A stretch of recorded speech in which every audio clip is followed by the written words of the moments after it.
ya morte ya tondi chur gare ya dumro atum diak atum wan ya na wanun duda kol ya na wanun lala je ya na wanun chani nyal ya na wanun chani nyal tig maya jitani abang kin ma pai ben en kin ben ajutu kuduga era di den bajal be loraya era di chol general self motong gandida era di da pung di girti apuga heilaya apug tonroga apug gumkega apug unlita apug mieta apug gargar aji jalmadi di bande na pung dita andi arko bag mang general di chol general self motong gandida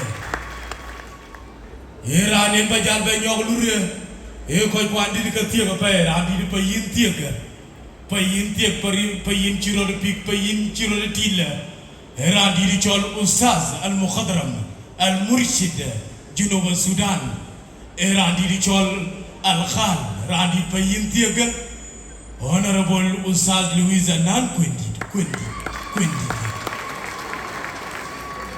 yena ko la ka chal pingel wella Gogrial Pan Akuol Akuith. Gogrial Pan Akuol Akuith ke culture. Ke ne wo jal chol monjang. Ne wo chol monjang ke wedo wo jam tongjang. Ne wo chol monjang ke wedo muktang jang. Ne wo chol monjang ke wedo wo chomrap jang. Ne wo chol monjang ke wedo majdwen jang. Ne wo chol monjang ke wadu roga jumjang ne wo chol monjang ke wadu dir lor jang ne wo chol monjang ke wadu cham tab jang ne wo chol monjang e wadu chum tom pin jang akula ka kul yan di tie ke japai yen lui wo wama randi da pung di kirti international MC randi di chol Maya, Marek, Malier, Monapu, Alajal Padi di chol wana kaya. Panuan chicken Malek Latin. Quran and Jamatar Ken Malay Motok from a BICT. Akuli and Ethia Pay. Yen June di chola pung Tonj. Yen Jenny Marka Pung Juir. When Jenny man ke apung di girti andi arko baga kin mang benten apung jiben apung di poto ja wundi de kola yual agur pinya wundi da yan bol ade de wundi de dudu padwol wundi di chol ming wundi dal mali dal ma jo chod Renga tang manyang undi da kut madute. Mayuai wala ya de undi makerdal. Adok tu nyan dior undi da nguna Ani arba chin malapan. Tena pung podo janam datam. Akul yan di tie ki japai. Endo koi kwandi ke juben. Abu kolor Quranin bachol matin kena. Eran tiagi ranchi general kir chitoj ugable kajan bola tweng rani chol nasib kwal daw rojul aman vani chol junub sudan ke mendh Tonj men lona ring mayuen ran tiagi japai ke mendh kai achi yup mantine leliana na tomadi lekin nyani Achol Chol Madut acha biuk nam mukhum subiedal Unade kada luwega mandinka wa yuwa piyana na ngod I'm waiting for your calling. Angod karere luwelne na yubi yana mandinka kumsumia na alfa juwaki. Andi arbaga chin mga pay tenera andi di chol kwal daw. Kwal daw wa pitan.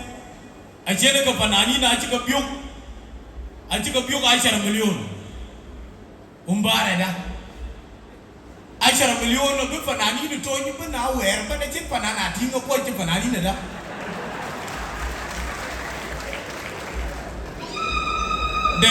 dalil ale nu panani na liu rahi panani ne na ko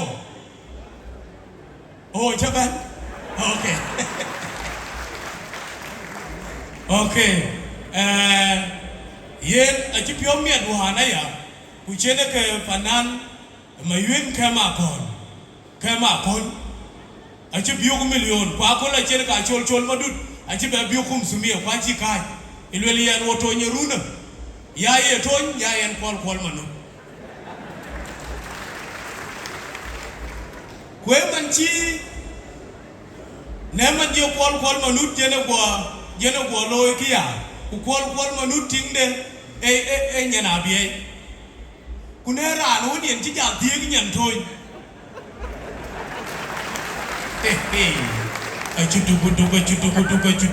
Chutukutuka. Era ne bibene mantira di chol matian kia. Era bijal bene radi chikerke. Jeral kerke Tonj. Kuyena muk zarif min wanya. Zarif ako muk min sa sita. Zarif kena katatik. Era wije muk banti kachewan hi kachewan. Erga akene jam karangai chi zarif bechirangai.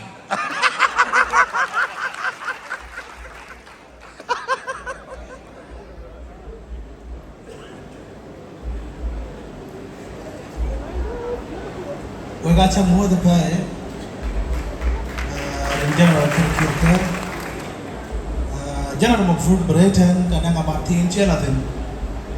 Or a torch, a window. One day, Chol Angelo Yai. Kirkir. Okay, Riamden, no lay a medium and Dinka UK or positive.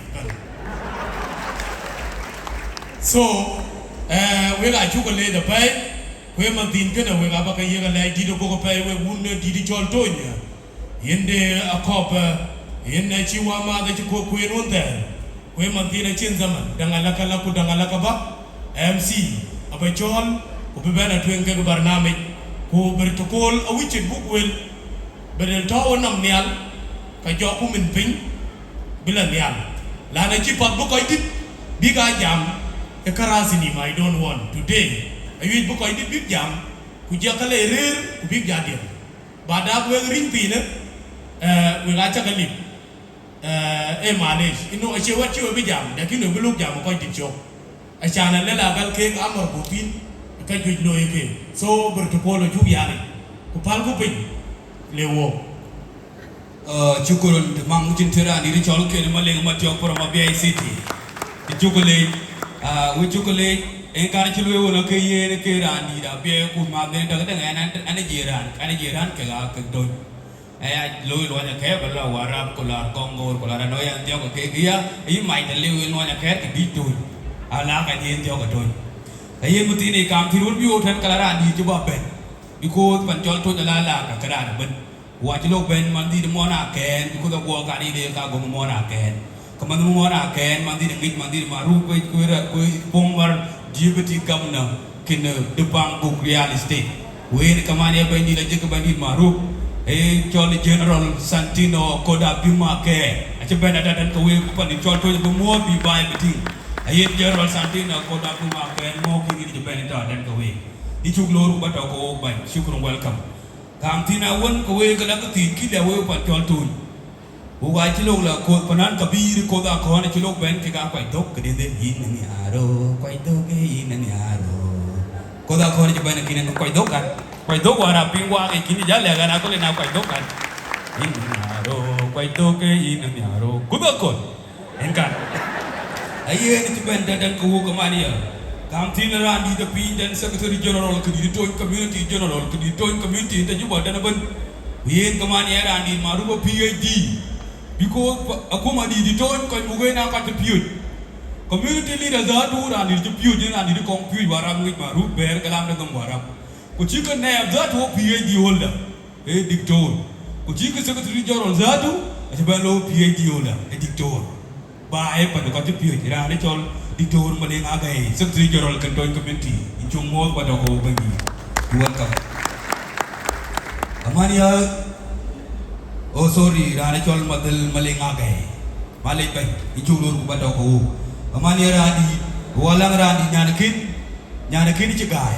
Cigay jal bekin bay pan ini kong tiak agok. O cigay jal bela agok bumla mungbe. Gubi biali wala ngitin. kule nyai wonje la tingdi ran ci ben da ko chol Louisa mor wel ko en kire ko jole nyana to nyana ke na nyuwa ene nyan kin ci gaay mor wel boy ni yene tin ran dir ma ruba ko kamare ya tin lo ene ta ni chuglo ko to ko a jel kala mum me baay ko bi ali lu tin gën nyan kan ka ci nyan ba bol wolo ko le ko le nyaay le jall le Australia ka en ko bi ku jol tap ke yena won kan ni ne pin ka bi ali ci gaay mor wel kwa ci pok ke ki mo ni mana ci wal bi jor ko dem ko ci ko lu ba do ko ni ke yi ka kar wa ni lan ko ko ci ko lu ba do ko ko tem ai mati ni berna be da gudda man ci go ci le won wa ba panana chol ku ges panan ku ges pa ca le ka chol madut because jara ci ko lu bendan go ju ko mo 30 million go di ha ko le ka ci ko le ka ko ben mun dun ka ba ko ben ka ben ta man bi ali ko ngan ji ja go jo ko ci jo to ale jiran ale ben ni sal mo tong gen ka ya ko da biem o ga bi ato ko ja ko yen ni man anen ba chol e chairperson ke organizing committee en ba yeg diga karo chan bu ban ko wedo ku ba panan so that we come there ayen chairperson chol ka dahabi ran wara ka pingli be ya ban bala dir to dahabi chuklo shukran maler we ko dit junub ci ban we day nan credit ban toin community ko jaral na tonggem nit ke wala ran padiang bar pancola punggi ku jala kam jol kan ci ben fananin toy rais ittihad fananin toy ran ne diran kujen ken karan di chol dula nyar ne arbarat jot ko mod baiban yene ran wan ci ittihad fananin toy yen ci kwan ko yene banya akola pa ni chol toy ban rani chol umbare fanani ni to nyare la bay adang i rani chol mayuen kema ko wadang i rani chol kuda ko ko ka acha wanga kidi chol ko ban mati ban ku ko ri en tinita mana ke gadit ani arba ka chin ma bay aya de kici ralwelwon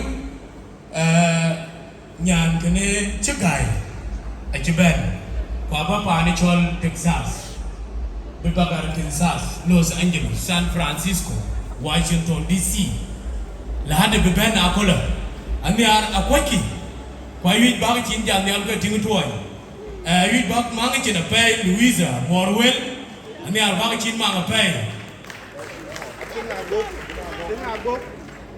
eting agok yes eting agok achi agok achi gol bani chi palen mor wel achi gol en kan ajak ting rani chol bibiani ke chi gai mor wel ke de dai ki ban jang ke ai chi teman ai ro chal ban ni arba ko chin ma pe we de ke de lo karut ka chi gai wel yi bibiani mun nyin thong ga yang wel bibiani chi gai mun nyin thong ga yang wel wa tiang ro yes